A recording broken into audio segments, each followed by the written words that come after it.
The broadcast is now starting. All attendees are in listen-only mode.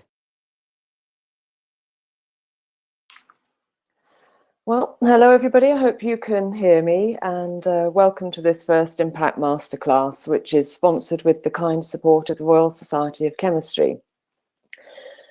My name is Melinda Kennaway, and I am your tutor for this short webinar, which is an introduction to research impact, what it is and why it matters, and perhaps more importantly, how this is likely to affect you as a researcher developing your career in a climate where increasingly your ability to achieve an evidence-broad impact may determine your future funding, tenure and promotion success.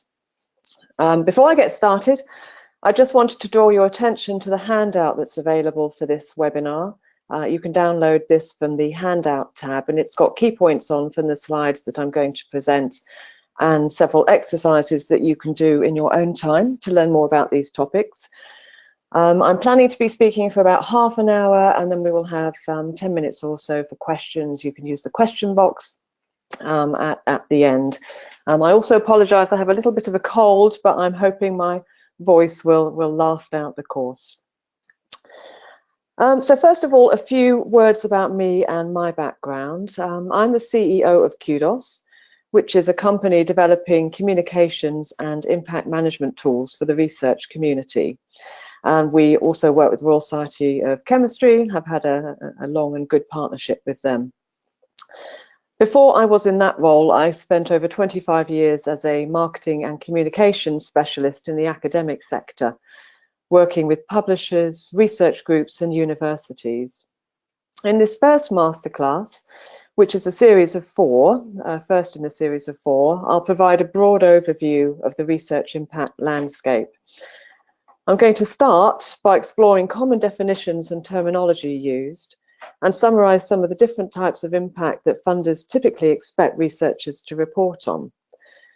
I will then briefly outline some of the social, economic, cultural and technological changes that are driving this emerging impact agenda and reflect on the potential ongoing implications for the research community, including the growing requirement to engage a much broader audience with research.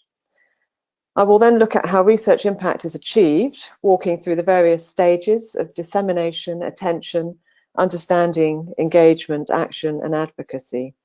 And finally, I'm going to summarize with some traditional and emerging metrics of impact and reflect on some of the challenges and debates that are happening in the industry about this at the moment. And by the end of this short webinar, it is our intention that you'll be able to demonstrate a good understanding of research impact and the different types of impact that are being measured, understand how all this is likely to affect you, your team and institution, and explain the different types of research impact and how these can be measured.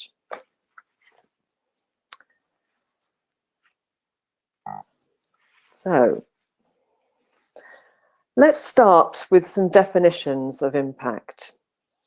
The first thing you may notice when you start learning about research impact is the huge variety of ways in which this is described, with many different terms in use, which can be very confusing. One of the most common misunderstandings is the difference between impact and routes to impact.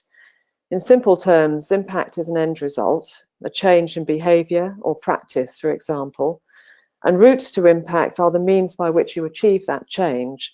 These are two very different things, which we'll explore more throughout this tutorial. But let's return to that central question, what is research impact?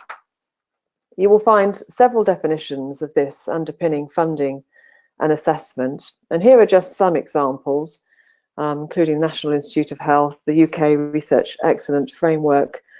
You will see that there are some subtle differences, but they ultimately coalesce around demonstrable and beneficial change in behaviours, beliefs and practices.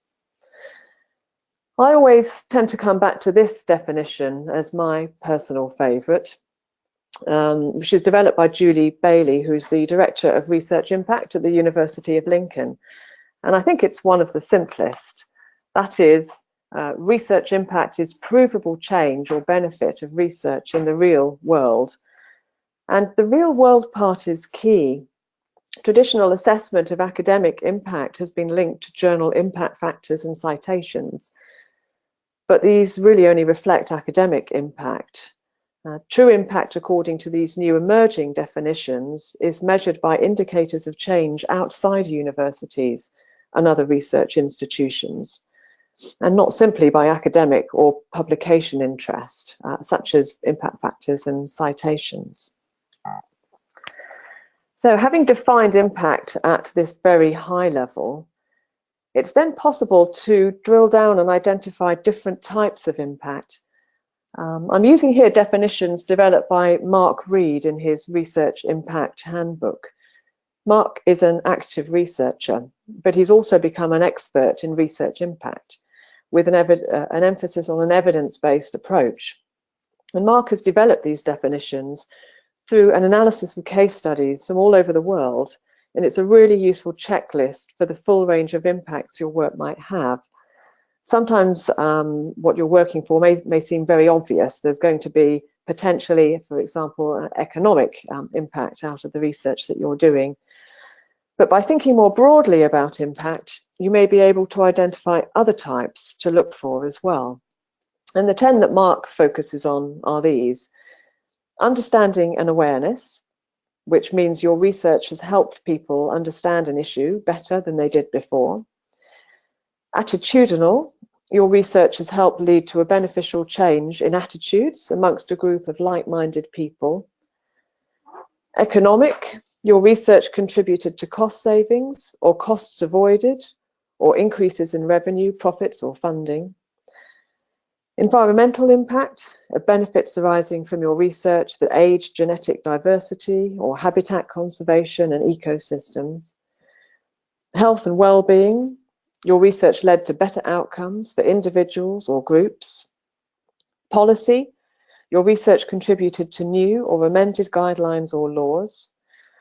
Then there are other forms of decision-making and behavioral impacts. There are many changes to behaviors that lead to impacts beyond economic, health and policy, etc. Cultural impacts are beneficial changes in prevailing values, attitudes and beliefs.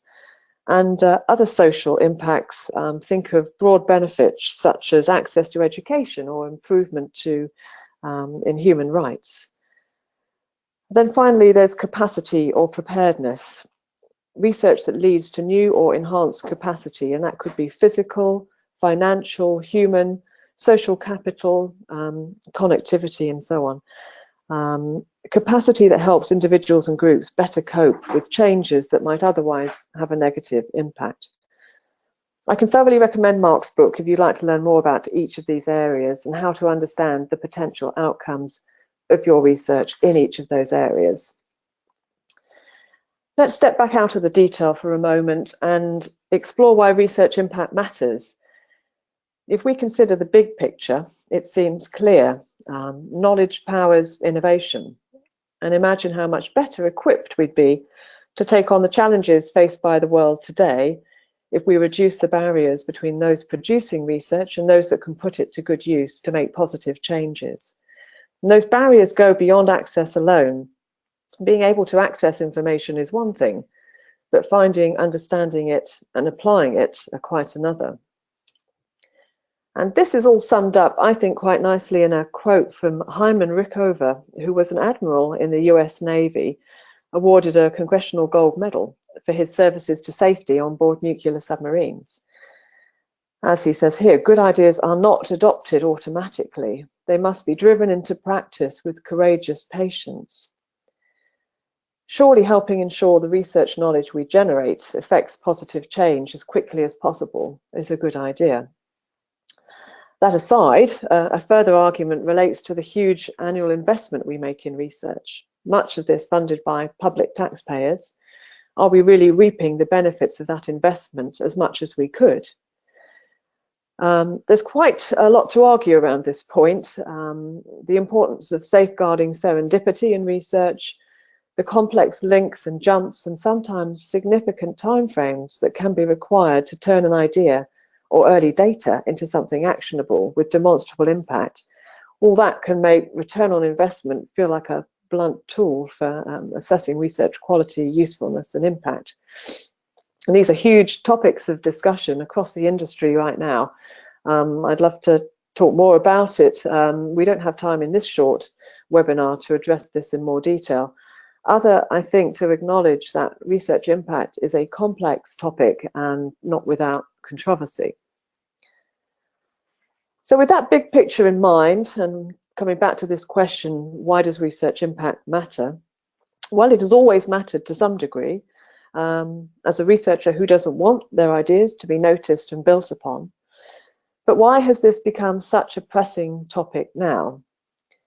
If you Google the phrase research impact, you'll find a plethora of methods and models, and those that control research funding, both through national assessment programs that allocate block grants to universities, and the agencies that distribute competitive grants, they're all increasingly setting impact assessment criteria.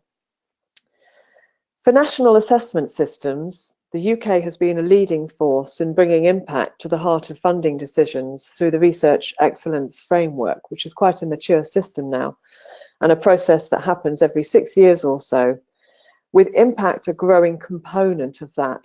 In the most recent exercise that is taking place at the moment, this is going to contribute to 25% of the allocation of funds to each UK university.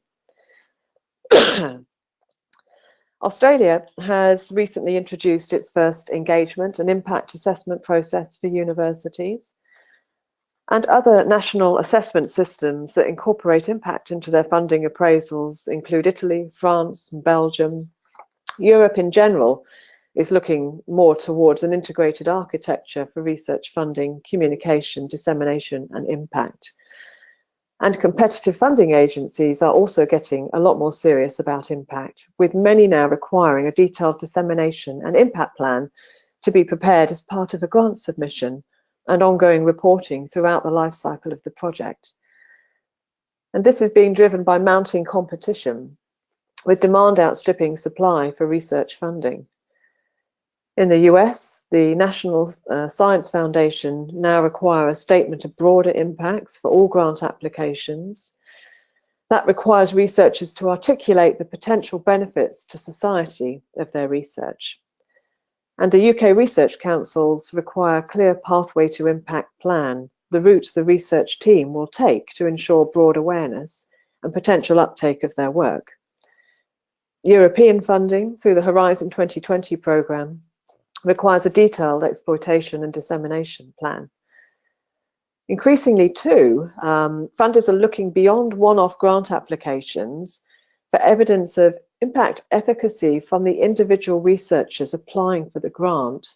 So not just what you're promising you're going to do in a plan, but your past track record of achievements too. When we examine some of the forces driving these changes, we can see a number of factors. Overall, there's growing pressure for audit and evaluation of public spending on higher education and research.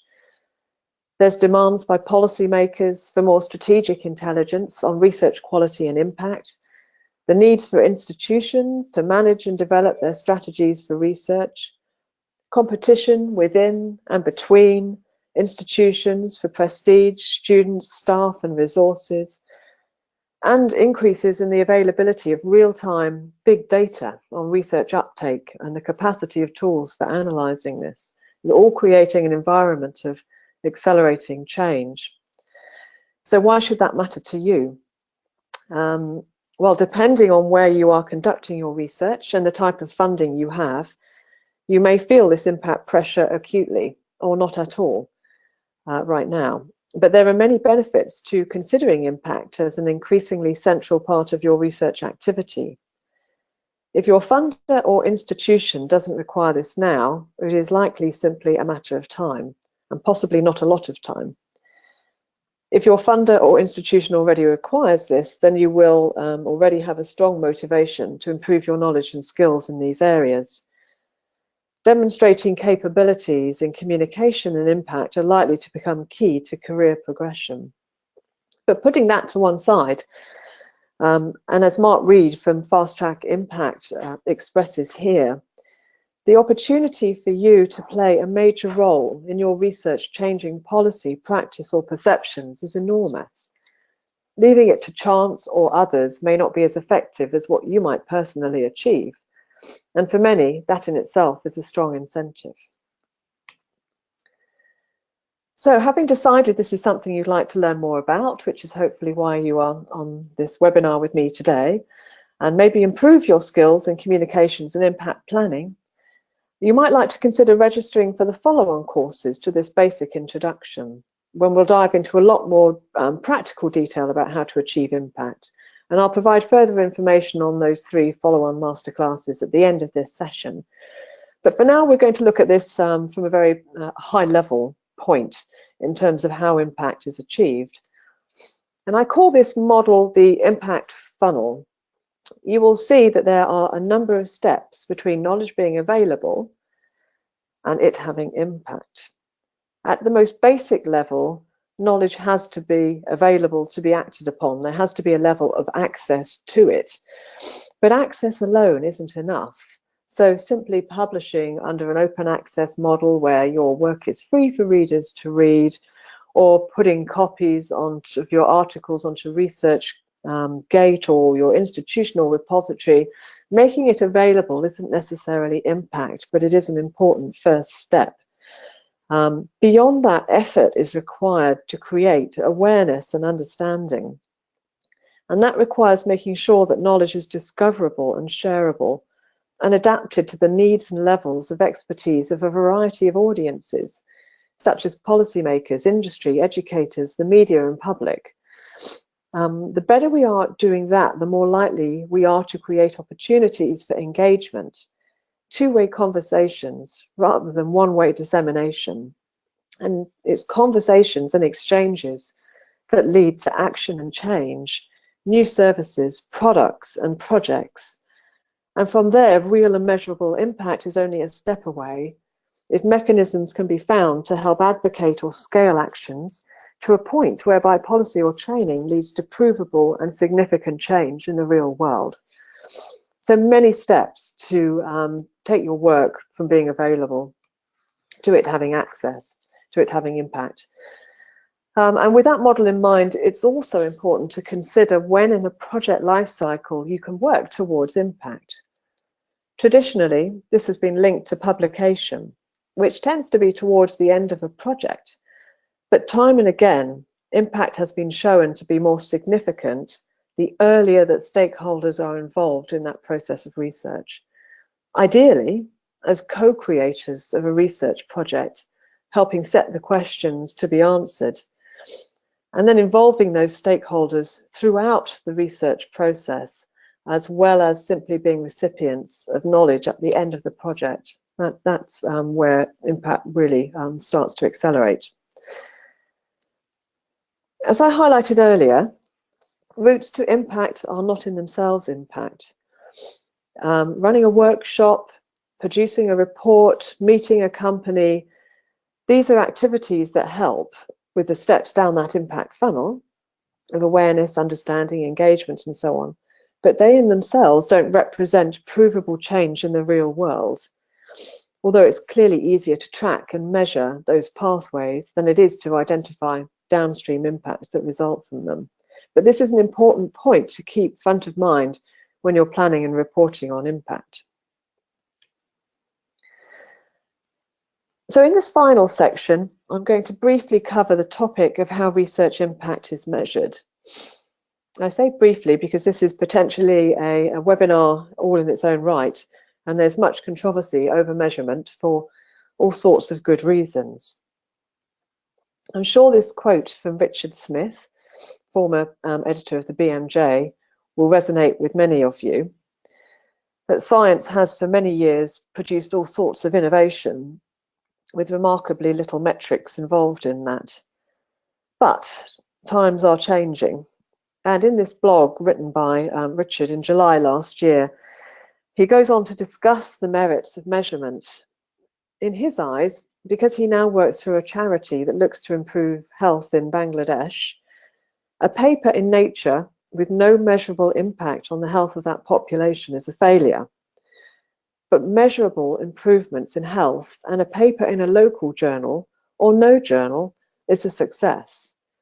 The problem is today, researchers are incentivized to prioritize publication over impact. And until that incentive system changes, making time to develop an evidence impact can be hard to justify. But things are changing here and potentially could change quite fast if funders increase their emphasis on broad impacts as a condition of funding success, and more national assessment systems focus on impact evaluation, as we have already seen is starting to happen and may accelerate. Mark Taylor, who is head of impact at the National Institute for Health Research, has said that there are 4 broad reasons for measuring impact: advocacy, accountability, analysis, and allocation. The results might be used to advocate with funders, government, the public, or others. Measurement is a form of accountability, showing that something is being achieved. Or the results can be used for analysing which forms of research are producing most impacts, and perhaps for allocating resources, possibly allocating more to those who have more impact. But measuring impact is notoriously difficult. Academic impact has traditionally been linked to the impact factor of journals that accept your work, or citations your individual articles have achieved, perhaps the eigen factor, which seeks to measure how many people read a journal and think its contents are important. Of all of these, the impact factor in particular is somewhat controversial and seen by many as a very blunt tool for assessing the importance of a piece of research. After all, the impact factor was originally created as a tool to help librarians identify journals to purchase, not as a measure of the scientific quality of an individual piece of research. Individual article citations and variants of that, such as the H, M, and G indexes, are at least reflective of an individual piece of work. And the Eisen Factor organization have also developed an article level metric called the Article Influence Score. In recent years, too, we've seen the emergence of alternative metrics, or you may have heard them referred to as altmetrics, which are statistics sourced from the social web that can be used to help you understand the online attention your work is getting from other scholars, the public, policymakers, practitioners, and so on. But most of these metrics fall under routes to impact rather than being measures of impact themselves. And most centre on academic attention, although metric data broadens this a little. But as we know from the earlier slide on the research impact funnel, attention is a step to impact and not impact itself. A more nuanced way of assessing impact is through narrative-based case studies or tangible outcomes, impact evidence that can be recorded and reported on. So, in short, measuring and assessing something as complicated and potentially long-term as impact is difficult. Methods are in development, but these need to take into account how research works and how impact happens. Some assume a linear model, while everybody recognizes that linear development from idea through research to impact is a simplification of a much more complex process. Trish Greenall writes and speaks eloquently on this subject. In her view, there is a trade-off between breadth and depth.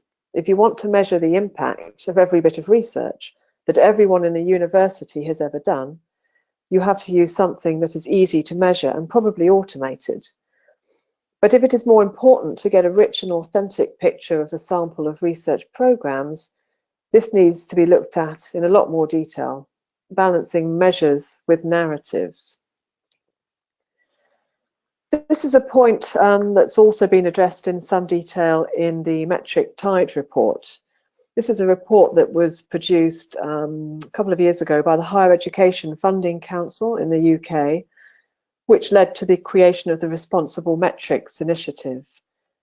And the purpose of this report was to review the use and limitations of research metrics and indicators. And they explored the use of metrics across different disciplines to assess their potential to contribute to the development of research excellence and impact. And in particular, they compared peer review systems with metric-based alternatives. And their key conclusion was that quantitative measures can't yet replace qualitative assessments of quality and impact, and that the research community should develop a more sophisticated and nuanced approach to the contribution and limitations of quantitative indicators. So there's a lot more work to be done here yet. So just wrapping all of that up in a summary, research impact means real change in the real world. There are many different kinds of impact you can consider, including attitudinal, awareness, economic, social, policy, cultural, and health. It takes hard work and persistence to create impact from research. Impact is achieved through several steps that include access, awareness, understanding, engagement, action, and advocacy. Impact is best achieved through stakeholder engagement throughout the life cycle of a project. National assessment programs and funding agencies are placing increased emphasis on dissemination and impact evaluation, particularly outside of academia. Evidencing and measuring impact are controversial and fast developing areas, likely to comprise a mix of quantitative indicators and qualitative reviews, and researchers will need to develop new skills to create impact, which could become central to career progression and institutional reputation. I'm just checking, I've got a hand up message here, so I'm just seeing if anyone's got any issues. I've got a question on what the HM and G indexes are. It's probably the easiest answer is to Google those, but they're variants on the number of articles and the average citations of those articles across different time periods. They look at trying to combine both individual article performance with a view across a range of outputs that an individual researcher has produced. That's a very quick answer to that one. I'll just finish up the last couple of slides and then see if there are any more questions. I just wanted to mention, again, kindly supported by the Royal Society of Chemistry, that there will be 3 further masterclasses where we're going to get into a lot more practical detail. In June, we'll be looking at how to write a communication plan. In September, looking at tactics and tools for effective dissemination. And in December, we'll focus particularly on reaching audiences outside of academia. So I hope you'll be able to join us for those. I also wanted just to mention, if you're interested in learning more about what we're doing at Kudos in these areas to provide practical web-based tools and services to research groups to make research communications and impact management easier, you can find out more at the website shown here. That's also listed under the further reading section of the handout, which you can download for anybody that's joined this late from the handout tab on the webinar software. So finally, again, I'd like to say huge thanks to Royal Society of Chemistry for sponsoring not only this masterclass, but the 3 that are to follow, making this really available to you to hopefully benefit from. So I'm now going to turn my attention to the question box and see if there are any other questions that anybody would like answered. Okay. Now this is an interesting one. Do I think there are some disciplines that lend themselves more to impact than others? I certainly think that different disciplines need normalized data and different ways of evaluating them. And yes, some areas of research are more measurable and trackable and shorter term in terms of the impact that you're likely to get. Also, society, some governments value some forms of impact more than others. This is, as I said earlier, hugely contentious area. How do we provide evidence that shows that cultural studies are as enriching and useful to society as something that cures cancer? But having a discipline and a methodology that makes us work through those things, provide better evidence. I know OECD, for example, Organization for Economic Cooperation and Development, have done a lot of work around happiness indicators. And we know it's not all about being wealthy, for example. It is about having access to learning and culture. And so as we get behind some of those things and understand that impact is long-term and multifaceted, I would hope that might benefit some of the social sciences and humanities more. Also got a question here, how to time manage research, publishing, teaching. Yes, we hear this all the time. All my family are academics, so it's very close to my heart, and I see the pressure and stress all the time.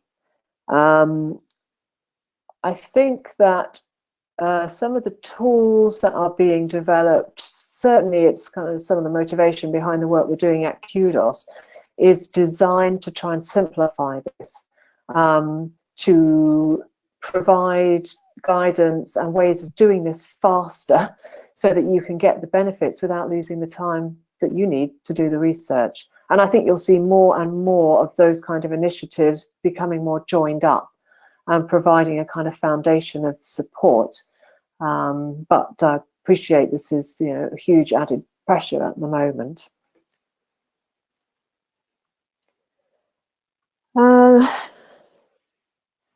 So another question here, there's quite a few coming in, so I'm not going to answer them all.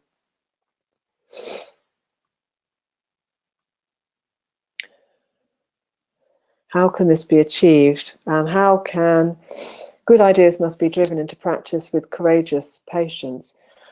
I think this is about bringing new roles possibly into research teams and groups, looking at an element of research funding. A lot of the funders now are suggesting that up to 10% of a grant should be spent on dissemination and impact, particularly outside of academia and excluding publication. And what I can see happening in the future is more communications roles being devolved within a university into departments and teams to provide a level of support. Also, I can see that early career researchers will likely have more training, new practices, communication skills, impact analysis skills, I expect will come into graduate programs to help skill people up. So I envisage quite a lot of change on that over the coming years.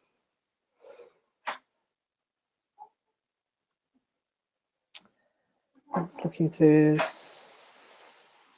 some of the other questions. Oh yeah, great question here. How do I see the future of pure theoretical studies in natural sciences? As it seems, these may have long-term impact that is hardly estimable at present, but most likely these have no impact at all. We have to make room for doing research of unknown ending. That's just been proven to be too important over time, and some of the great breakthroughs have come from some of the most unexpected places. And I think that's a kind of question for funders in terms of how they allocate funds. In the technology world, the way that's often treated is that part of the budget will be invested in things that need to be done and can be measured, and part of the budget will go into things that are speculative, and there's less accountability and less measurement. but that's where you get the serendipitous discoveries. So all future funding needs to somehow support and allow for those very high-end theoretical studies.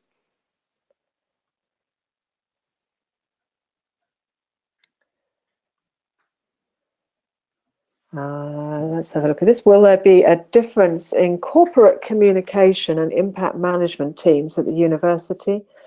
Or will impact management be another spin to corporate communications?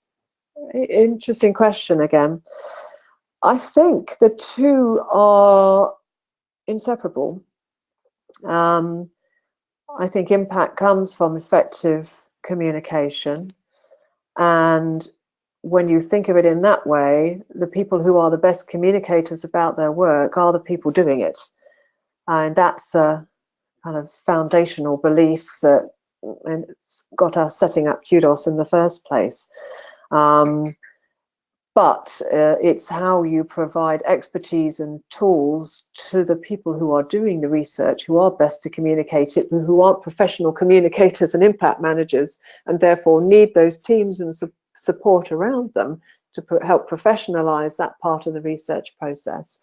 But at the same time are learning some of those skills for themselves and using tools directly for themselves. But I would see communications and impact being very intertwined in the future.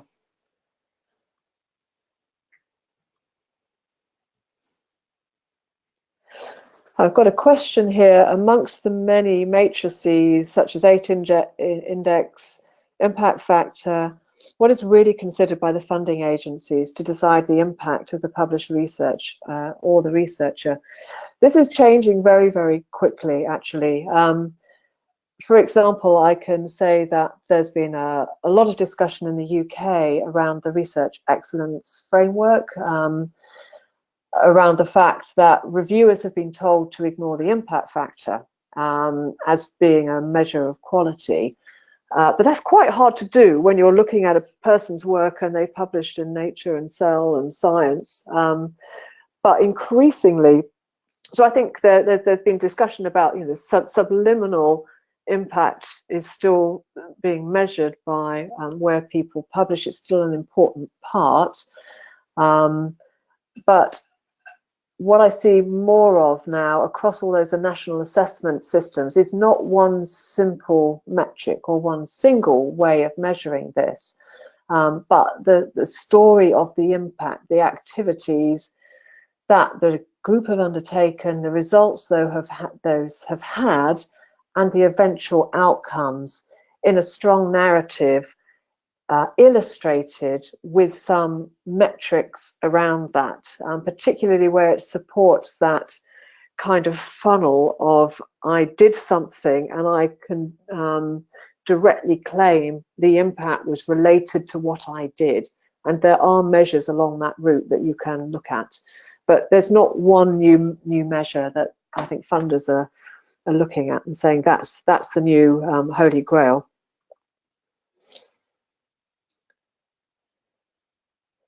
That's a good question from James here. How can we see what impact is going on about our work that we are not aware of or driving ourselves? We're working hard on that at Kudos. Other people are too. So Altmetrics, I mentioned earlier, gives you indicators of engagement, mentions, bookmarks, references, citations in policy documents. So you can track that independently of anything that you're doing yourself. We're also working on measures of reach and engagement at Kudos, both linked to what you're doing and also what's happening in the world around you. So I would say this is a very fast evolving piece, and you should find more support services emerging in that area over the next 12 to 24 months. Got a question about open access. Does this contain less impact papers? I think the question that's being asked there is, if you publish open access, or do open access journals have higher impact papers? again, this is a very interesting area. There is no direct evidence yet that absolutely links open access and higher impact. There are studies that, some studies support it, some studies contradict that support. So it's very, very mixed evidence. And for me, it comes back to that impact funnel, that access doesn't create impact. The more we publish and the more that is available, whether open access or not, the harder it is to get the right information in the right format into the right hands at the right time for it to have impact. And that's where the hard work starts. And the question is, who is going to do that and how is it going to be funded? And that is the source of much discussion, as you would imagine, by publishers, universities alike.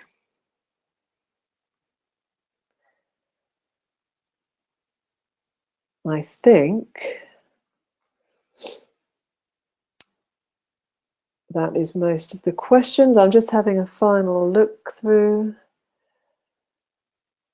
Somebody's asking a little bit more about what Altmetrics are.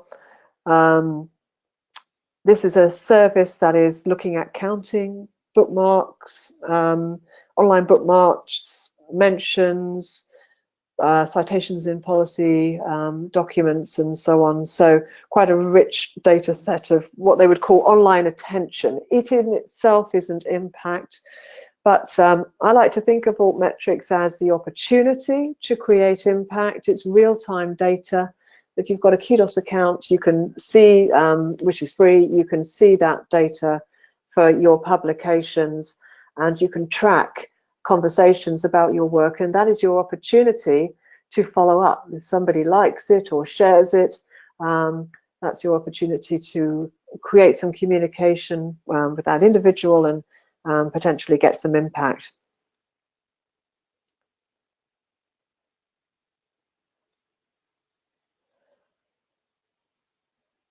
Okay, I think I have got to the end of the questions. Just a remark from Dennis. Thank you very much.